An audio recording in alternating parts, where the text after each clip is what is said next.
আল্লাহর কাছে তোমার কি মূল্য আছে? হে আল্লাহর কাছে তোমাদের কি মূল্য আছে? তোমরা কি 5 ওয়াক্ত নামাজ পড়ো?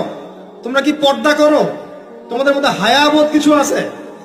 তোমরা মানুষকে ভালো কিছু শেখাও, সমাজকে ভালো কিছু দাও, শালীন কিছু দাও। আল্লাহর কাছে তোমাদের কি মূল্য আছে? নবী সাল্লাল্লাহু আলাইহি ওয়াসাল্লাম তো জাহান্নাম দেখে এসে এই কথাটাই বলেছেন, আমি জাহান্নাম দেখে আসলাম, সেখানে বেশিরভাগ অধিবাসী হচ্ছে মেয়ে, নারী। কি কারণ? তারা এমন কাপড় চোপড় পরে বাইরে ঘুরতো, যেই কাপড় পরেও তারা নগ্ন থাকতো। আমি কি ব্যাখ্যা করতে হবে? আপনি দেখতে পারেন না?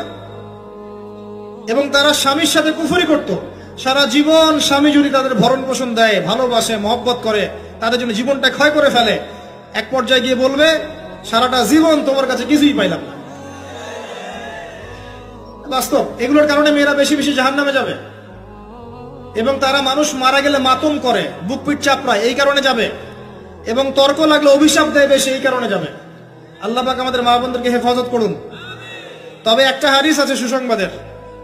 নবী সাল্লাল্লাহু আলাইহি ওয়াসাল্লাম বলেছেন, একজন নারী যদি 4টা কাজ করতে পারেন, জান্নাতের যে কোনো দরজা দিয়ে ইচ্ছা প্রবেশ করতে পারবেন।